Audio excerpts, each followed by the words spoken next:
السلام عليكم ورحمة الله وبركاته. الحمد لله نحمده ونستعينه ونستغفره نؤمن به ونتوكل عليه ونعوذ بالله من شرور أنفسنا ومن سيئات أعمالنا من يهده الله فلا مضل له ومن يضلله فلا هادي له نشهد أن لا إله إلا الله وحده لا شريك له ونشهد أن سيدنا وحبيبنا وسندنا ومولانا محمدا عبده ورسوله أما بعد فأعوذ بالله من الشيطان الرجيم بسم الله الرحمن الرحيم ولكل أمة جعلنا منسكا ليذكروا اسم الله على ما رزقهم من بهيمة الأنعام قال تعالى لما بلغ معه السعي قال يا بني إني أرى في المنام أني أذبحك فانظر ماذا ترى قال النبي صلى الله تعالى عليه وسلم ما عمل ابن آدم من عمل يوم النحر أحب إلى الله من إهراق الدم وإنه ليأتي يوم القيامة بقرونها وأشعارها وأولادها إن الدم ليقوم عند الله بمكان قبل أن تقع في الأرض فطيبوا بها نفسا كما قال رسول الله صلى الله تعالى عليه وسلم আমার প্রিয় মুসলিম ভাই মহান রব্বুল আলামিনের মহান দরবারে শুকরিয়া আদায় করছি যিনি আমাদেরকে জিলহজ মাসের প্রথম দশকে মহিমান্বিত এই দশকে জুমার দিনে তার ঘরে আসার তৌফিক দিয়েছেন। আমার ভাই আমি গত সপ্তাহে আলোচনা করেছিলাম এই যে জিলহজ মাসের প্রথম 10টা দিন রমজানের পরই স্থান রাতের ইবাদত লাইলাতুল কদরের সমমর্যাদা রাখে। দিনের রোজা এক একটা রোজা এক বছরের রোজা সমমর্যাদা বহুটি গুরুত্বপূর্ণ একটা দশক চলতেছে। এর ফজিলতের কারণ হলো যে এটা এই মাসে এই সময়ে হজ আরাফা ওকুফে আরাফা তারপরে 10 তারিখ কোরবানি এটা মুসলমানদের একটা বড় একটা আমল। মুসলমানদের বড় একটা আমল হল কোরবানি।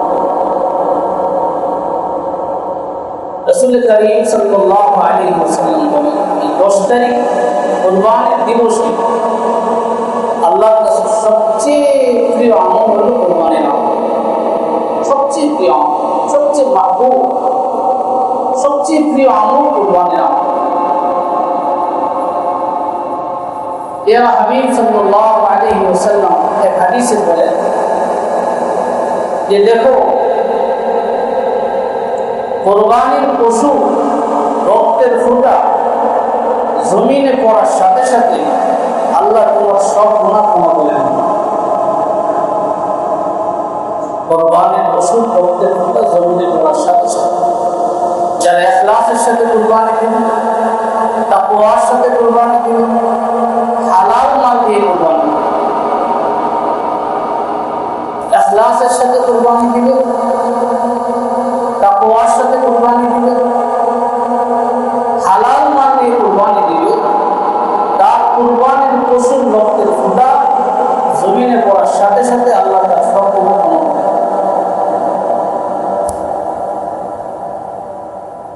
প্রিয় হাবিব সাল্লাল্লাহু আলাইহি ওয়াসাল্লাম হাদিসে ইরশাদ করেন, وإنه ليأتي يوم القيامة بقرونها وأشعارها وأظلافها। এই যে জানোয়ারটা যেটা কুরবানি দিলাম, এটা তার গোটা শরীর সহকারে, শিং, তার চুল, তার চামড়া, তার গোশত, তার রক্ত সব সহকারে আসল ময়দানে আসবে এবং মিজানের পাল্লায় ওজন হবে। প্রিয় হাবিব সাল্লাল্লাহু আলাইহি ওয়াসাল্লাম আরো বলেন, তোমার পশু, কুরবানির পশুটা রক্ত জমিনে পড়ার আগে এটা আল্লাহর আবশ্যক করছে, আল্লাহর আবশ্যক তো কবুল হয়।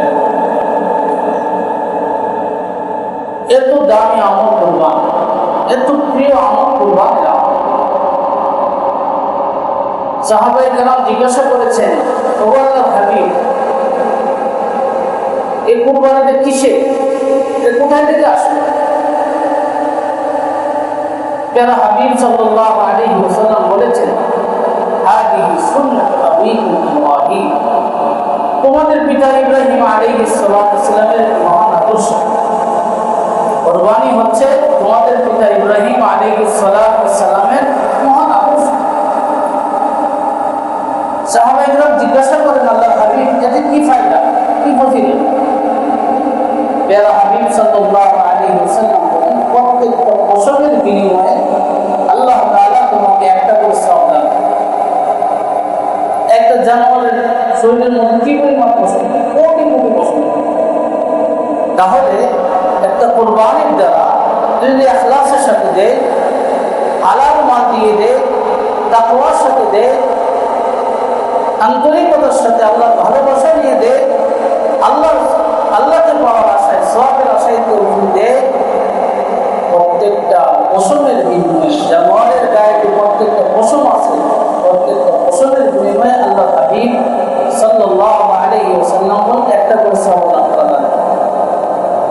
কোটি কোটি সওয়াব।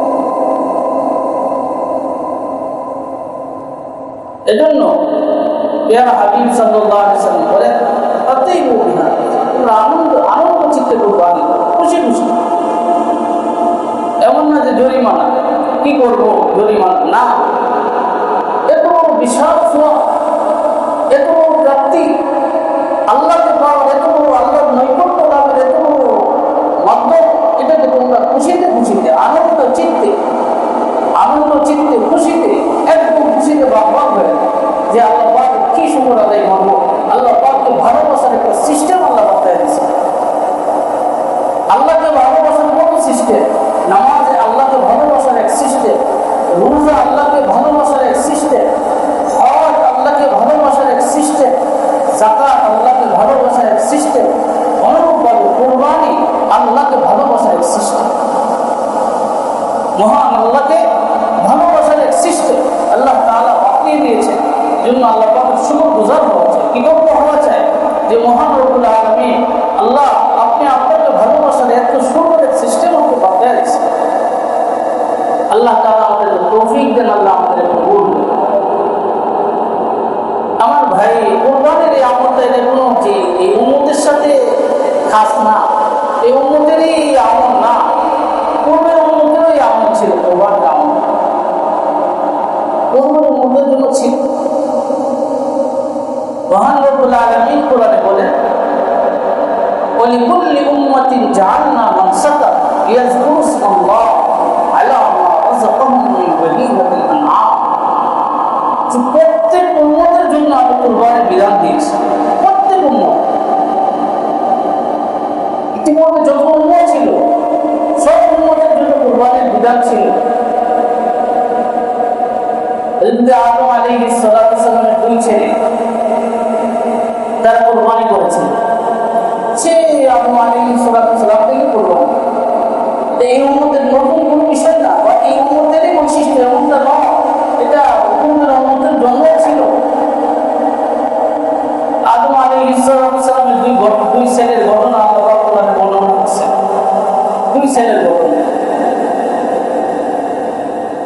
দুই ছেলে ছিল, এক ছেলের নাম হাবিল আর এক ছেলের নাম কাবিল। তো তাদের মধ্যে বিয়ে হতো ভাই বোনের বিয়ে। তখন তো ভাই বোন ছাড়া কেউ ছিল না।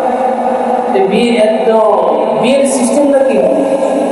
বিয়ের সিস্টেমটা ছিল আদম আলাইহিস সালামের স্ত্রীর গর্ভে যে সন্তান হতো, প্রত্যেক গর্ভে দুইটা করে সন্তান হতো, একটা মেয়ে একটা ছেলে। পরের গর্ভে একটা মেয়ে একটা ছেলে। প্রথম গর্ভের ছেলের সাথে পরের গর্ভের মেয়ের সাথে বিয়ে।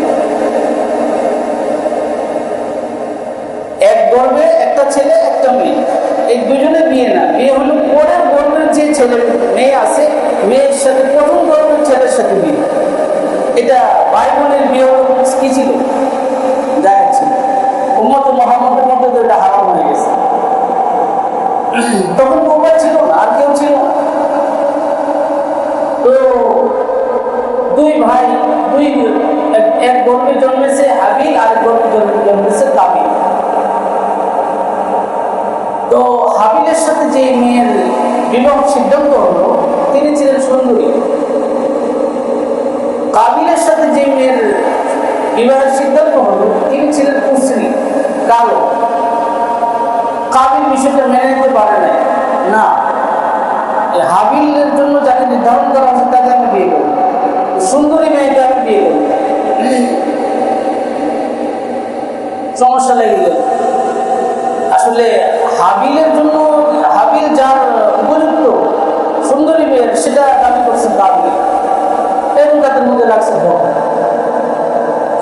যেগুলো নিরসনের জন্য আদম আলাইহিস সালাম বাবার কাছে গেছেন। বাবা বলে দিয়েছেন তোমরা দুজন কোরবানি দাও।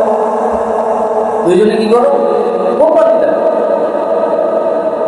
তো হাবিল তিনি তো হকের উপরে ছিলেন, তার ভাগে পড়ছে সুন্দরী মেয়ে, তিনি হকের উপরে ছিলেন। কাবিল সে অন্যায়ের উপরে ছিল, কারণ তার ভাগে পড়ছে কুশ্রী মেয়ে। এখন কোরবানি দিবে। হাবিল কোরবানি দিচ্ছেন একটা মোটা কাঁচা একটা দুম্বা। সে কোরবানি ছিল পাহাড়ের উপর কোরবানি, সেটা জবে করে দিল। কাবিল কৃষিকাজ করতো, সে কতগুলা গম চাউল এগুলো কোরবানি দিচ্ছে। তো সেই কুরবানির তখনকার কুরবানির কবুলের নিয়ম ছিল যে আকাশ থেকে আগুন এসে জ্বালিয়ে দিবে। যেটাকে জ্বালিয়ে দিবে বুঝতে হবে এটা আল্লাহ কবুল করছে, আর যেটাকে জ্বালাবে না আকাশ থেকে আগুন এসে বুঝতে হবে এটা কবুল হয় না। ন্যায়ের উপরে কে ছিল? হাবিল না কাবিল? হাবিল ন্যায়ের উপরে ছিল। তার ভাগে পড়ছে সে সুন্দরী মেয়ে। কাবিল জিদ চলছে, হ্যাঁ, হিংসা বিদ্বেষ, না আমি নিব না। তো কুরবানি দিলেন, দুইজনে কুরবানি দিলেন। হাবিলেরটা কবুল হলো, কাবিলেরটা কবুল হলো। আকাশ থেকে আগুন এসে হাবিলের বোমাকে জ্বালিয়ে দিল, অর্থাৎ হাবিলেরটা কবুল হয়ে গেছে। কাবিল যে শস্য ধান চাউল গম এগুলা দিচ্ছে, এগুলা আগুন এসে জ্বালাই নাই, বোঝা গেল এগুলা কি হয় নাই? কবুল হয়। إن قربا قربانا فتقبل من أحدهما ولم يتقبل من الآخر।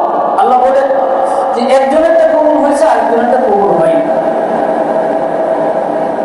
একজনেরটা কবুল হয়েছে একজনেরটা কবুল হয়নি। হাবিলেরটা কবুল হয়েছে কাবিলেরটা কবুল। এবার কাবিল গুসা, কাবিল বলে না আকুলান্না, তোমাকে আমি হত্যা করবো, আমি তোমাকে হত্যা করবো। হাবিল বলে ইন্নামা তাকাব্বালুল্লাহু মিনাল মুত্তাকিন, কোন হত্যা করবে না, মুত্তাকিনদের বিষয়টা আল্লাহ কবুল করেন, মুত্তাকিনদের কুরবানি আল্লাহ কবুল করেন। আমি তাকওয়ার উপর ছিলাম, আমি ন্যায়ের উপর ছিলাম, সুতরাং মহান আল্লাহ আমাকে কবুল করছেন। আর তুমি ন্যায়ের উপর ছিলে না, তুমি অন্যায়ের উপর ছিলে, এজন্য তোমাকে কবুল হয় না। তো আমাকে তুমি হত্যা করবে না, তুমি তো মুত্তাকি না। যে মুত্তাকি যে তাকওয়ার উপর ছিল তাকে আল্লাহ কবুল করছেন। যে তুমি তাকওয়ার উপর ছিলে না, তুমি অন্যায়ের উপর ছিলে, আল্লাহ তোমাকে কবুল করেন। قال لأقتلنك قال إنما يتقبل الله من المتقين। হাবিল বলছে আমি আপনাকে হত্যা করব। কাবিল আল্লাহর ভয় ছিল অন্তরে, তিনি বলেন আমার দিকে হাত সম্প্রসারণ করে হত্যা করার জন্য আমি হাত বাড়াবো না, আমি তোমাকে হত্যা করবো না। لئن بسطت يدك إلي لتقتلني ما أنا بباسط يدي لأقتلك إني أخاف الله رب العالمين। আমি তো রব্বুল আলামিনকে ভয় করি, আমি তোমাকে হত্যা করবো না, তুমি আমাকে হত্যা করতে পারো, আমি তোমাকে হত্যা করবো। আমি আল্লাহকে ভয় করি, আমি আল্লাহকে ভয় করি। আল্লাহ বুঝে, আল্লাহর ভয় মানুষকে গুনাহ থেকে বাঁচায়। যারা হত্যা করে তাদের মধ্যে আল্লাহর ভয় নাই, যারা হত্যা করে তাদের মধ্যে আল্লাহর ভয় নাই। ইন্নী আখাফুল্লাহ রাব্বুল আলামিন। তো فتطوعت له نفسه قتل أخيه فقتله فأصبح من الخاسرين। قابيل কে হত্যা করলেন, মেরে ফেললেন। আল্লাহ فقتله فأصبح من الخاسرين। ক্ষতিগ্রস্তদের অন্তর্ভুক্ত হয়ে গেল। ক্ষতিগ্রস্ত, আখিরাতে ক্ষতিগ্রস্ত, দুনিয়াতেও ক্ষতিগ্রস্ত। একজন ভাই যদি থাকে কত উপকারে আসে, তার কত কাজে আসে, কিন্তু ভাইকে সে হত্যা করে দিল, আখিরাতে কিন্তু বিশাল বড় পাপের ভাগী হবে, সে জাহান্নামে যেতে হবে। আর দুনিয়াতে তার একজন সহযোগীকে একদমই একান্ত একজন সহযোগীকে সে হাতছাড়া করবে। সে ক্ষতিগ্রস্তদের অন্তর্ভুক্ত।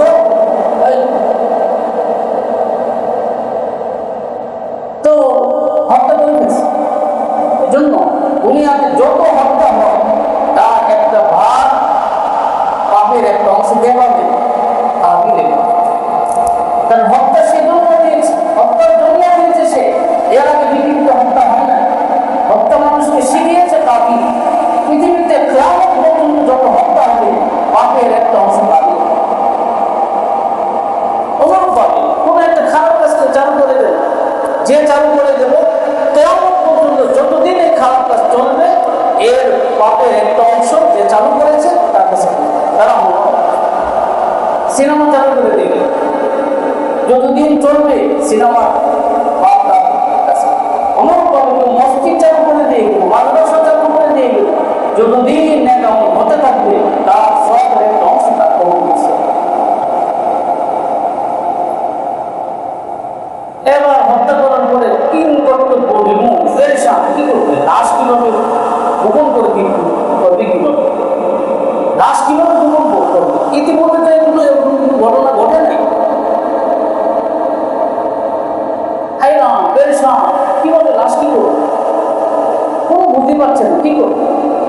আল্লাহ পাক একটা কাক করেছে, একটা কাক আর একটা মরা কাককে গর্ত করছে, গর্ত করে এই কাককে মাটি চাপা দিচ্ছে। এক কাক আর এক কাককে কি করছে? মাটি চাপা দিচ্ছে, মাটি দিয়ে ঢেকে দিচ্ছে। এখন বুদ্ধি আসছে মাথার দিকে, আরে কাকে যেটা করছে এটা করলেই তো হয়। কাকের মাথায় যেটা আসবো সেটা আমার মাথায় আসবে না? আমি এত বড় নির্মূল, এত বড় বোকামি। একটা কাক সে তার ভাইকে মারার পরে কিভাবে দাফন করতে হয়, কিভাবে মাটি চাপা দিতে হয়, কি করতে হয় না করতে হয়, এই সাধারণ বুদ্ধিটা আমার মাথায় আসবো না?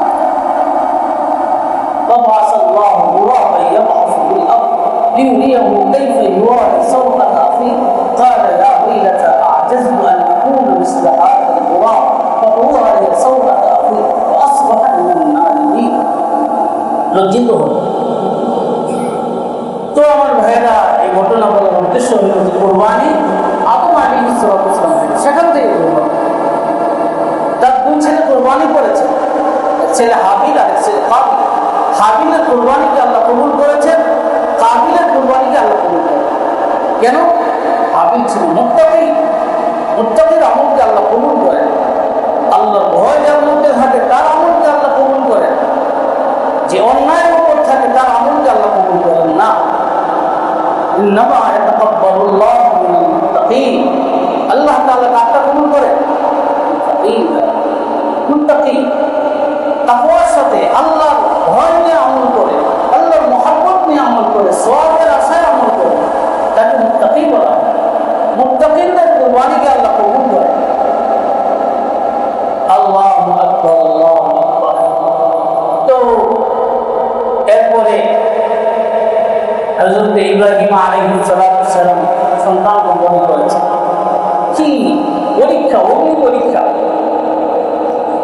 বৃদ্ধ বয়সে আল্লাহ তাআলা হযরত ইব্রাহিম আলাইহিস সালামের একটা সন্তান দিয়েছেন। আল্লাহর কাছে দোয়া করছেন, আল্লাহ আমাকে একটা নেক সন্তান দান করুন। রব্বি হাবলি মিনাস সালিহিন, হে মহান রব আমাকে একটা নেক সন্তান দান করেন। ফাবাশশারনাহু বিগুলামিন হালিম, আল্লাহ বলেন তাকে আমি সুসংবাদ দিলাম এমন একটা সন্তানের যে ধৈর্যশীল সন্তানের সুসংবাদ দিলাম। ফাবাশশারনাহু বিগুলামিন হালিম, লালন পালন করলেন। বয়স 13 বছর, বয়স 13। এই সময়টা খুব মহব্বতের সময়, সন্তানের প্রতি আকর্ষণ বেশি থাকে। লালন পালন করার পরে এখন সন্তান বাবার কাজে আসে। এই সময়টায়, সেই সময় আল্লাহ পাক স্বপ্নে দেখালেন, স্বপ্নে দেখলেন যে ছেলেকে কুরবানি করতেছে। فلما بلغ معه السعي قال يا بني إني أرى في المنام أني أذبحك فانظر ماذا ترى। সন্তানকে বললেন, বাবা আমি তো এই স্বপ্নে দেখছি আমি তোমাকে জবাই করতেছি। নবীর স্বপ্ন ওহী, আমাদের মতো না, আজে বাজে না। নবী যেটা স্বপ্নে দেখেন স্বপ্নটা ওহী, একদম নিশ্চিত। যেটা স্বপ্নে দেখেন সেটা ওহী, সেটা বলতে হবে।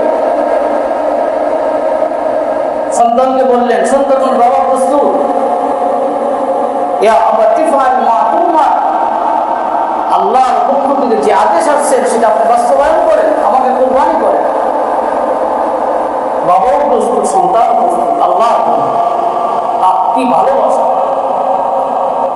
আমার সন্তানের আল্লাহর জন্য উৎসর্গ করে দিব। আমার জীবনটা যদি আল্লাহ চান, জীবনটাকে উৎসর্গ করে দিব।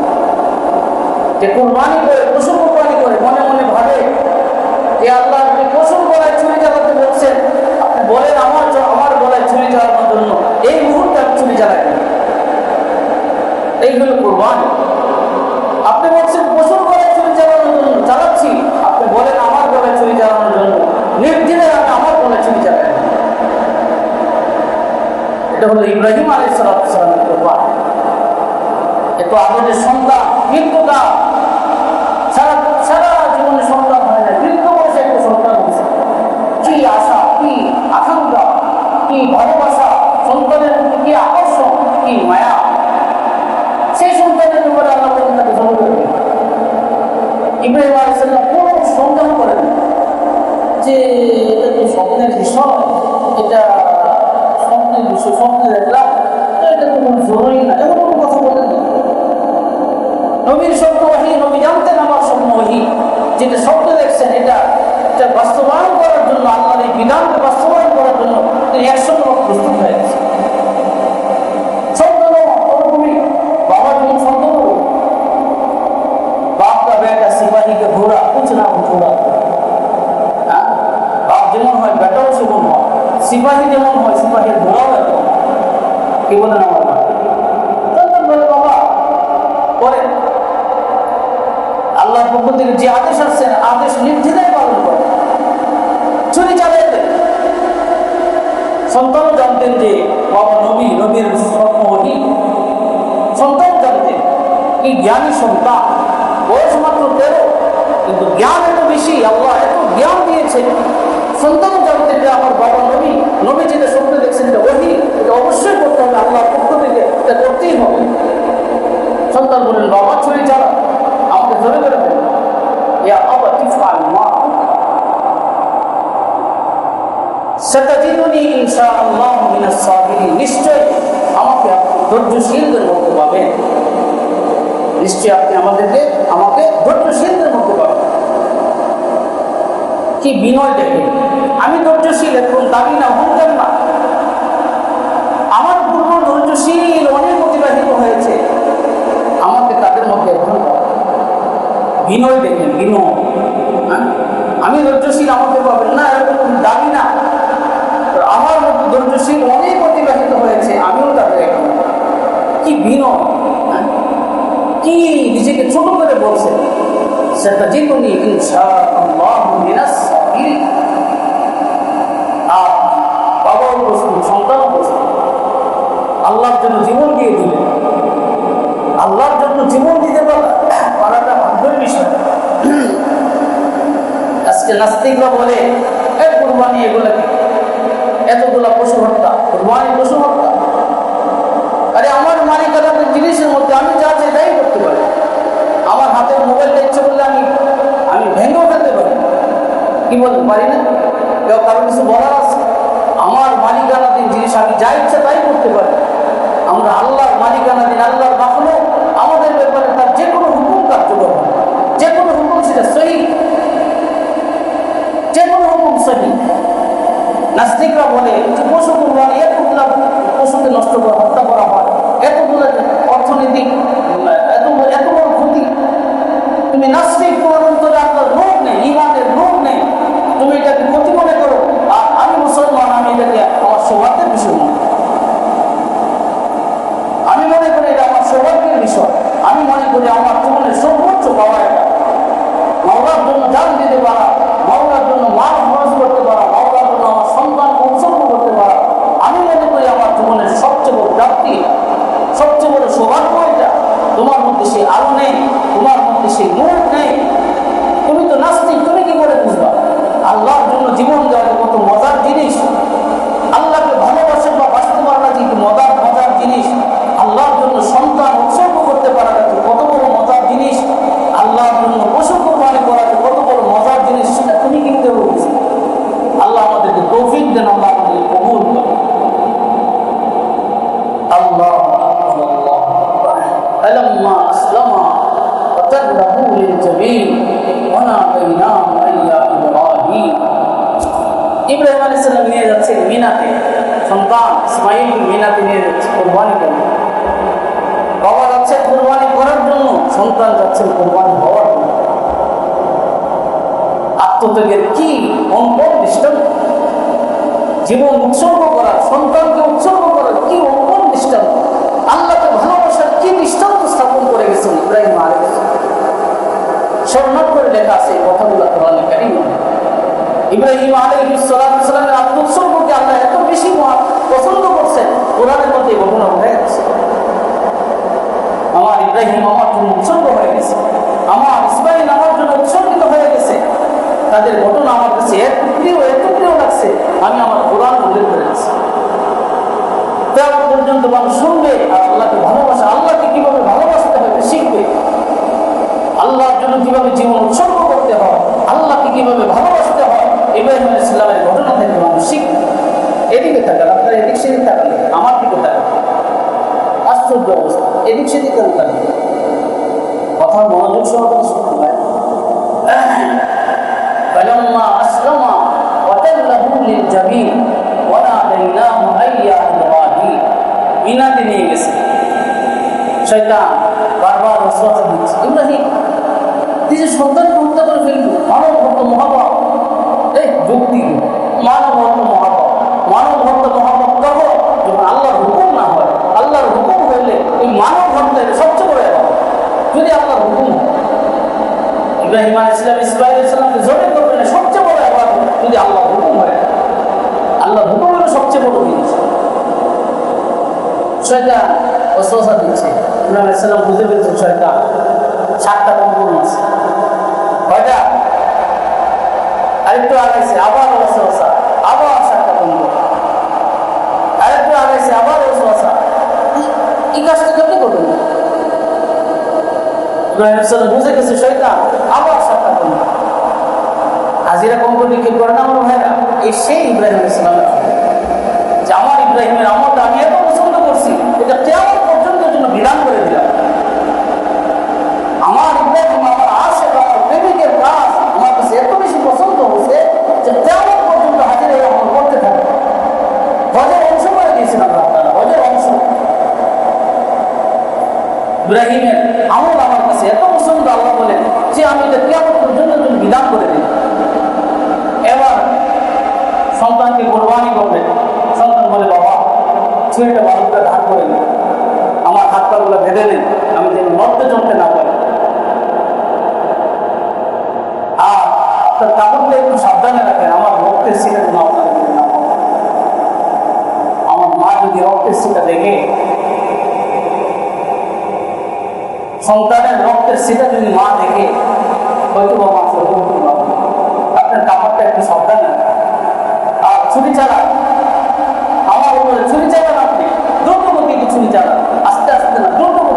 যেন আল্লাহর রাস্তায় আমি অতি দ্রুত কুরবান হয়ে আল্লাহর জন্য জীবনটা যেন আমার তাড়াতাড়ি চলে যায়। আমার পক্ষ থেকে আমার মাকে সালাম করবে, আমার গায়ের জামাটা মাকে দিবে, আমার গায়ের জামাটা আমার মাকে দিবে, আমার মাকে সালাম করবে, বলবেন যে তোমার ছেলে আব্দুল জন্য কুরবান হয়ে গেছে। আপনার জামাটা সাবধানে রাখেন, রক্তের সিটা যেন না পড়ে আমার মা দেখলে হয়তো সহ্য করতে পারে। এই কথা যদি বাবা শুনে, কোনো বাবার অন্তর ঠিক থাকতে পারে? সন্তানের মুখের এই সমস্ত কথা যদি বাবা শুনে, বাবা কি ধৈর্য ঠিক রাখতে পারবে?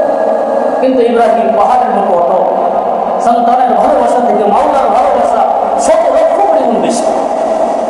এরকম লক্ষ কোটি সন্তান দিয়ে দিব আমি আমার মাওলার জন্য। সন্তানের ভালোবাসা বেশি না, প্রমাণ দিয়েছেন ইব্রাহিম আলাইহিস সালাম। সন্তানের ভালোবাসা বেশি না, মাওলার ভালোবাসা বেশি। আজও মনে মানুষেরা পশু জবাই করে কুরবানি দেন, মানের ভালোবাসা বেশি না, মাওলার ভালোবাসা বেশি। নাস্তিক তুমি দেখো না, তোমার চোখ নাই, এটাকে তুমি পশু হত্যা মনে করো, এটাকে অর্থনৈতিক ঘাটতি মনে করো তুমি। এটা অর্থনৈতিক ঘাটতি না, এটা অর্থনৈতিক উন্নত। তুমি বুঝবো না তোমার সেই চোখ নাই, সেই নূর নাই তোমার অন্তরের মধ্যে। যাদের অন্তরে নূর আছে তারা জীবন দিয়ে দেওয়ার জন্য প্রস্তুত। শুধু পশু কেন, সন্তান দেওয়ার জন্য প্রস্তুত, এমনকি হুকুম হলে জীবনটা পর্যন্ত দিন। আল্লাহ আমাদেরকে বুঝতে, আল্লাহ আমাদের কবুল। এবার হযরত ইব্রাহিম আলাইহিস সালাম ছুরি চালাচ্ছে, কাটে না, কাটবে কি করে? ইব্রাহিম আলাইহিস সালাম ছুরি দিয়ে বোঝাচ্ছেন। আল্লাহ তাআলা এই এখানে একটা লোহার একটা ধরে দিয়েছেন, ছুরি তো কাজ করতেছে। আল্লাহর উদ্দেশ্য ইসমাঈল আলাইহিস সালামকে কুরবানি দেওয়ার আল্লাহর উদ্দেশ্য না। আল্লাহ দেখতে চান ইব্রাহিমের মনটা আমার কোনো পাগল কিনা, প্রেম আছে কিনা আমার।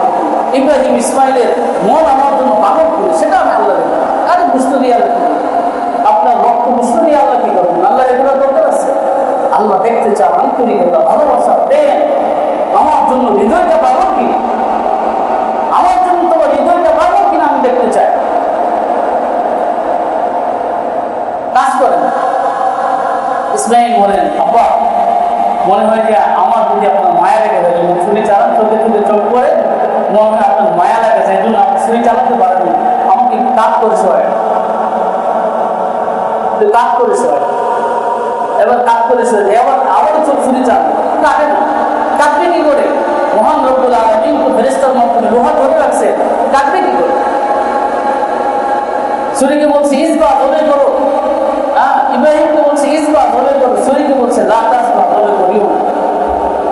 ইব্রাহিমকে বলছেন জমে করো, ছুরিকে বলছেন লা তাসবা জমে করিও না। কাটবে কি করে? ইব্রাহিম আলাইহিস সালাম সব শক্তি ব্যয় করলেন। আল্লাহ বললেন, ইব্রাহিম এই স্বপ্ন যে দেখছো তোমার স্বপ্ন পুরো হয়ে গেছে। ওয়ানাদাইনাহু আইয়া ইব্রাহিম, হে ইব্রাহিম সাদ্দাকতা রুইয়া, যে স্বপ্ন তুমি দেখছো এটা বাস্তবায়ন হয়ে গেছে, এটা হয়ে গেছে, আমি কবুল করে নিয়েছি। আমি দেখলাম তোমার অন্তরটা আমার জন্য পাগল, আমি দেখলাম তোমার সন্তানের অন্তরটা আমার জন্য পাগল। আমি যেটা দেখতে চাচ্ছিলাম সেটা হয়ে গেছে, আমি তোমার সন্তান চাই না। وَنَادَيْنَاهُ يَا إِبْرَاهِيمُ قَدْ صَدَّقْتَ الرُّؤْيَا إِنَّا كَذَلِكَ نَجْزِي الْمُحْسِنِينَ। যে সব পাওয়ার সেটা তুমি পেয়ে গেছো, যে সব পাওয়ার পেয়ে গেছো। إِنَّ هَذَا لَهُوَ الْبَلَاءُ الْمُبِينُ। আল্লাহ বলে গেছিল এটা ছিল অগ্নিপরীক্ষা।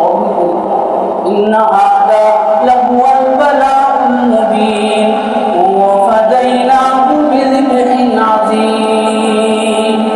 আল্লাহ পাক আসমান থেকে জান্নাত থেকে বোমা বানিয়েছে, পাঠিয়ে দিয়েছেন বোমা বলেছেন কুরবানি। এই কুরবানির ধারা চালু হয়ে গেল, উম্মতে মুহাম্মদের জন্য এই ধারা চালু হয়ে গেছে। রাসূল কারীম সাল্লাল্লাহু আলাইহি ওয়াসাল্লাম মদিনাতে 10 বছর ছিলেন। 10 বছর কোনো এক বছর কুরবানি ছাড়েন নাই, প্রতি বছর তিনি কুরবানি করেছেন।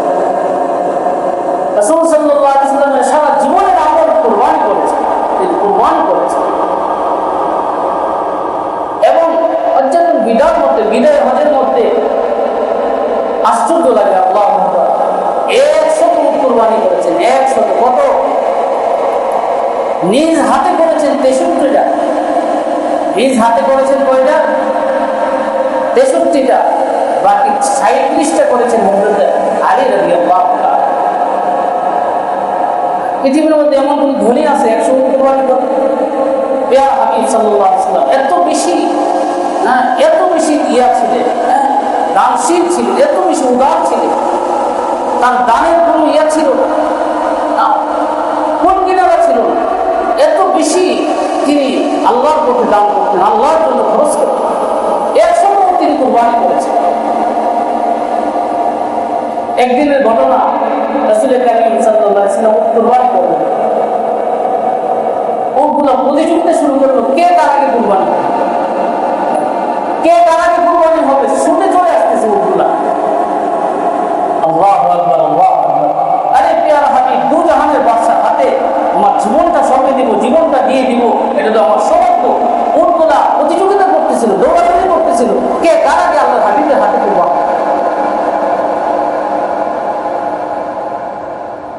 রাসূল কারীম সাল্লাল্লাহু আলাইহি ওয়াসাল্লাম মোটা তাজা প্রাণী কুরবানি করতেন। দুম্বা, মোটা তাজা, একদম তরতাজা জিনিস, একদমই হৃষ্টপুষ্ট প্রাণীকে কুরবানি করতেন, নিজ হাতে কুরবানি করতেন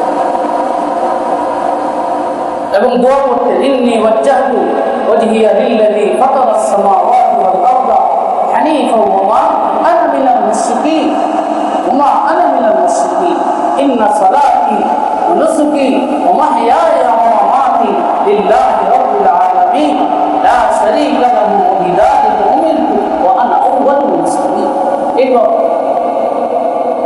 এবং তিনি বলতেন, আমার এই কুরবানি আমার পক্ষ থেকে আমার উম্মতের পক্ষ। উম্মতকে ভুলেন নাই, আমরা তাকে ভুলে যাই। তিনি উম্মতকে ভুলেন নাই। তিনি বলছেন, আমি যে কুরবানি করতেছি আমার পক্ষ থেকে আমার উম্মতের পক্ষ। এবং এক হাদিসে আছে, এটাও আছে, আমার উম্মতের যে সদস্যরা কুরবানি করতে পারে না তাদের পক্ষ থেকে আমি কুরবানি করতেছি। কি মায়া, কি দয়া, স্নেহ ছিল, কি ভালোবাসা ছিল আমাদের, কি আকর্ষণ ছিল, কি টান ছিল। সেই টান কি আমাদের আছে? এখন কেউ যদি বলে যে আল্লাহর হাবিব সাল্লাল্লাহু আলাইহি ওয়াসাল্লাম তো আমাদের পক্ষ থেকে কুরবানি করে গেছেন, তা আমাদের কুরবানি করার দরকার কেউ বলতে পারেন? এটা তো কুরবানি করে গেছেন, কুরবানির সওয়াবের মধ্যে আমাদেরকে শামিল করছে। কুরবানি করেছেন মানে কি? কুরবানির সওয়াবের মধ্যে আমাদেরকে শামিল করছে। আমার সামর্থ্য থাকলে আবার কুরবানি করতে হবে, ছেড়ে দেওয়াই হবে। মা বাবার চেহারা দেখলে কবুল হজের সওয়াব আছে না? এমনকি কেউ যদি হজের সামর্থ্য থাকে হজমাফ হবে, সওয়াব হবে, বাকি কি হজমাফ হবে? হস্তমাফ হবে না। পেয়ারা হাবিব সাল্লাল্লাহু আলাইহি ওয়াসাল্লাম কুরবানি করে গেছেন, কুরবানির সওয়াবের মধ্যে আমাদেরকে শরীক করছেন। কিন্তু আমার সামর্থ্য থাকলে কুরবানি না করলে কি হবে? করলে হবে না। আমার কি করতে হবে? কুরবানি। হযরত রাসূল কারীম সাল্লাল্লাহু আলাইহি ওয়াসাল্লাম হযরত আলী রাদিয়াল্লাহু তাআলা বলে গেছেন, আলী তুমি আমার পক্ষ থেকে যতদিন বেঁচে থাকবে আমার পক্ষ থেকে এটা কুরবানি করবে। আলী রাদিয়াল্লাহু তাআলা 2টা কুরবানি করবে। কয়টা কুরবানি করবে? 2টা। একটা নিজের পক্ষ থেকে, একটা পেয়ারা হাবিব সাল্লাল্লাহু আলাইহি ওয়াসাল্লাম। আমাদের যাদের সামর্থ্য আছে হয়তো এক গুঁড়ো একলাই দিচ্ছে, তাহলে আল্লাহর হাবিবের নাম একটা দিতে পারি না? আমার ভাই দিতে পারি না? রাসূল কারীম সাল্লাল্লাহু আলাইহি ওয়াসাল্লামের জন্য এক নাম দিয়ে দিন। বুঝতে তো আল্লাহ রাসূল নেবেন না, বুঝতে তো আপনি মা বাবার পক্ষ থেকে নাম দিতে পারেন, বুজুর্গানে দ্বীনের জন্য নাম দিতে পারেন, আল্লাহ ওয়ালাদের জন্য নাম দিতে পারেন। আমার আব্বার জন্য এক নাম, আমার আম্মার জন্য এক নাম, যারা মারা গেছেন। মৃত ব্যক্তিদের জন্য কি দেওয়া যায়? নাম দেওয়া যায়, সওয়াবের বিষয়। তাদের আমল নামার সওয়াব করবেন ইনশাআল্লাহ। বুঝতে আপনি খাবেন, সমস্যা নেই। হ্যাঁ, মা বাপ যদি ওসিয়ত করে যায়, মা বাপ যদি ওসিয়ত করে যায় যে আমার পক্ষ থেকে কুরবানি দিবা, তুমি ওসিয়তকৃত কুরবানির গোশত খাওয়া যাবে না, সেটা গরিবদের মধ্যে দিতে হবে। ওসিয়ত না করে যে এমনি আপনি দিচ্ছেন আপনার বাবার পক্ষ থেকে, মার পক্ষ থেকে,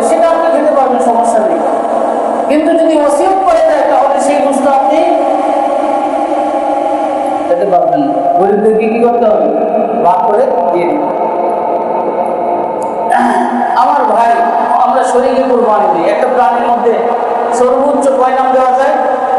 7 নাম। 7 নাম বেশি দেওয়া যায়। এবং প্রত্যেক নামে যেন 1/7 কম না হয়। 1/7 কম না হয়। 7 ভাগের 1 ভাগের কম হওয়া যাবে না। 2 জনে মিললে 1 ভাগ দেওয়া যাবে, 2 জনে মিললে 1 ভাগ দেওয়া যাবে। একজনের কমপক্ষে 1 ভাগ দিতে হবে। একজনে 1/7 কম দেওয়া যাবে না, 2 জনে মিলে 1 ভাগ। অনেকে শুনছে এরকম করে, ইন্নালিল্লাহ, এটা হবে না, কুরবানি হবে না। একজনে কমপক্ষে 1 ভাগ। শরীক নির্বাচনের ক্ষেত্রে খুব সাবধান। যাতে আমি শরীক নির্বাচন করবো, দেখে নিব দাদা হালাল আয় ইনকাম হালাল কিনা, হালাল না হারাম। যার আয় ইনকাম হারাম, তার সাথে কুরবানি দিলে কুরবানি হবে না। যার পুরো ইনকামই হালাল অথবা অধিকাংশ পুরো ইনকাম হারাম অথবা অধিকাংশ ইনকাম হারাম, তার সাথে কুরবানি দিলে কুরবানি হবে না। সাবধান। খুব শরীক নির্বাচনের ক্ষেত্রে খুব সতর্ক থাকা চাই। হ্যাঁ, নামাজি মানুষ, তার ইনকাম হালাল, এরকম দেখা শরীক নির্ধারণ করবে। কুরবানির পশু যেন হৃষ্টপুষ্ট হয়, তরুতাজা হয়, ভালো হয়, সুন্দর হয়। হ্যাঁ, ল্যাংরা রুলা একটা নিয়ে আসলাম, আমরা কানা, এমন যেন না, একদম হৃষ্টপুষ্ট সুন্দর সবল। কারণ আল্লাহর জন্য যেটা দিব এটা সবচেয়ে সুন্দর হওয়া চাই। বুঝলেন আমার ভাই? আল্লাহর জন্য যেটা দিব এটা সবচেয়ে সুন্দর হওয়া চাই। কারণ আল্লাহ সুন্দরটাই পছন্দ করে। আরেকটা হলো, আমাদের শরীরের মধ্যে কারো যদি লোক দেখানোর উদ্দেশ্য থাকে, সবের উদ্দেশ্য নয়, লোক দেখানোর উদ্দেশ্য, মানুষ কি করবে? কুরবানি না দিলে, কুরবানি না দিলে মানুষে কি করবে? এরকম উদ্দেশ্য, লোক দেখানোর উদ্দেশ্য। অথবা তার প্রতি বুঝতে হওয়া, তার সবের নিয়ম নাই, উদ্দেশ্য বুঝতে হওয়া। কোনো একজন অংশীদার যদি এরকম নিয়ত খারাপ থাকে, বাকি অংশীদার তার কুরবানি হবে না, একজনের কুরবানি হবে না। কোন অংশীদারের যদি লোক দেখানোর নিয়ম থাকে, শুধু গোশত খাওয়ার উদ্দেশ্য, গোশত তো খাবোই, গোশত তো আল্লাহ আমাদের জন্য রাখছে। নিয়ম থাকলে আমি সওয়াবের নিয়ম, আমি সওয়াবের নিয়মে দিচ্ছি, আমি আল্লাহকে রাজি করার নিয়মে দিচ্ছি, আমি আল্লাহকে রাজি করার নিয়মে দিচ্ছি, সওয়াবের নিয়মে দিচ্ছি, আখিরাতের নিয়মে দিচ্ছি। এই নিয়মটা থাকতে হবে। গোশত তো খাবেনি। আল্লাহ আমাদেরকে তৌফিক দেন, আল্লাহ আমাদের কুরবানির গোশত বন্টনের ক্ষেত্রে যদি শরীকানা থাকে তো বন্টন গোশত মেপে বন্টন করা, আনুমানিক বন্টন না করা, কম বেশ পাওয়া যাবে। আনুমানিক বন্টন না করা, মেপে গোশত বন্টন করা। হ্যাঁ, 51 পরিবার যদি হয় তাহলে তো আর বন্টনের দরকার নেই। আর অনেকে বলে এক পরিবারের জন্য একটাই যথেষ্ট, এটা ভুল কথা। এক পরিবারের সাহেব নেশাব পরিমাণ মালের মালিক যদি 5 জন থাকে, 5 জনের উপর কুরবানি ওয়াজিব। স্বামীও নেশাব পরিমাণ মালের মালিক, স্ত্রীও নেশাব পরিমাণ মালের মালিক, তাহলে কি 1 নামে দিলে হবে না 2 নামে দিতে হবে? 2 নামে দিতে হবে। এটা ভুল কথা, আমার বুঝতে হবে এটা ভালোভাবে। এই পরিবারের সদস্য যারা আছে প্রত্যেকের ইনকাম আছে আলাদা আলাদা, এবং তার নেশাব পরিমাণ মালের মালিক। নেশাব পরিমাণের মালিক কতটুকু? আজকের এই বাজারে যে পরিমাণ টাকা আসে 1,78,500 টাকা। 1,78,500 টাকা যদি কারো কাছে থাকে, অথবা স্বর্ণরূপ থাকে, অথবা অন্য কোনো মাল থাকে, অতিরিক্ত জমিন থাকে, তো এটার মধ্যে হিসাব। আল্লাহু আকবার। গোশত বন্টনের ক্ষেত্রে 3 ভাগে ভাগ করা হতো, 3 ভাগে ভাগ করা হতো। নিজের খাবো, আত্মীয়-স্বজনকে দিব, গরিব মুসলিমদেরকে দিব। হ্যাঁ, চামড়ার যে টাকাটা এটা বিক্রি করে আমরা মাদ্রাসায় দিতে পারি, মাদ্রাসায় দেওয়ার উত্তর বেশি, গরিব মুসলিমকে দিতে পারি। আল্লাহ আমাদেরকে তৌফিক দেন, আল্লাহ আমাদেরকে কবুল করেন। ওয়া আখিরু দাওয়ানা আলহামদুলিল্লাহি রাব্বিল আলামিন। ওয়াসসালাতু ওয়াসসালামু আলা সাইয়্যিদিল আমবিয়া ওয়াল মুরসালিন। যারা সুন্নাত করি না